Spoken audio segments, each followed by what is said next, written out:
கர்த்தருக்கு ஸ்தோத்திரம். ஏப்ரல் 2. கிறிஸ்துவுக்குள் பிரியமானவர்களே, அனுதினமும் தேவனோடு. இன்றைய தலைப்பு, துவக்கமும் வெற்றியும் தோட்டத்திலே. நமக்கு சமாதானத்தை உண்டு பண்ணும் ஆக்கினை அவர் மேல் வந்தது. ஏசாயா அதிகாரம் 53 வசனம் 5.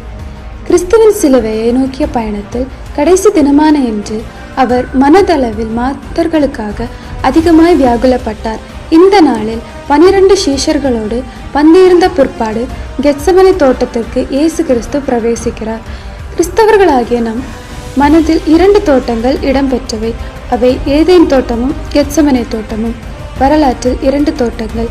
ஏதேன் தோட்டத்தில் மனுஷன் பாவத்தில் விழுந்து போனான்.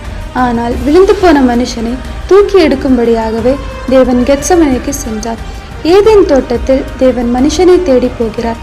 கெத்செமனே தோட்டத்தில் இயேசு பிதாவை ஜெபத்தின் மூலம் தேடுகிறார். ஏதேனில் சாத்தான் கனியை காண்பித்து ஏமாற்றுகிறான். ஆனால் கெத்செமனேயில் தேவன் சிலுவை மரத்தின் மூலம் சாத்தானை வீழ்த்துகிறார். ஏதேனில் மனிதனின் பாவத்தால் இரத்தப்பழி உண்டானது. ஆனால் கெத்செமனேயில் இந்த பாவத்திற்காக தேவனுடைய இரத்தமே வியர்வையின் பெருந்துளிகளாக மண்ணில் விழுந்தது.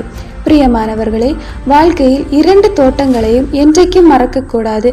ஏதேன் தோட்டத்தில் ஏற்பட்ட வீழ்ச்சியை போன்று நாம் பாவத்தில் வீழ்வதற்கு எல்லா வாய்ப்புகளும் இந்த உலகத்தில் உண்டு. அதே நேரத்தில் கெத்செமனே தோட்டத்தில் இரத்தம் சிந்திய இயேசு கிறிஸ்துவால் மாத்திரம்தான் இந்த பாவத்திலிருந்து நம்மை ரட்சிப்பதற்கு மீட்டெடுப்பதற்கு முடியும் என்பதை நாம் உணர்ந்து கொள்ள வேண்டும். இயேசு தம் கரத்தினால் படைத்த மனுக்குலத்தின் கையிலே ஒரு கள்ளனை போல் ஒப்பு கொடுக்கப்பட்டார்.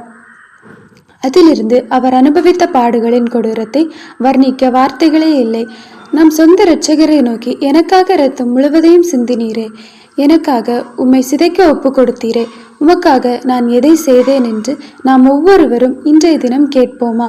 ஜீவனுள்ள நாளெல்லாம் அவருடைய சிலுவையை சுமந்து வர ஆயத்தப்படுவோமா? ஆமேன்.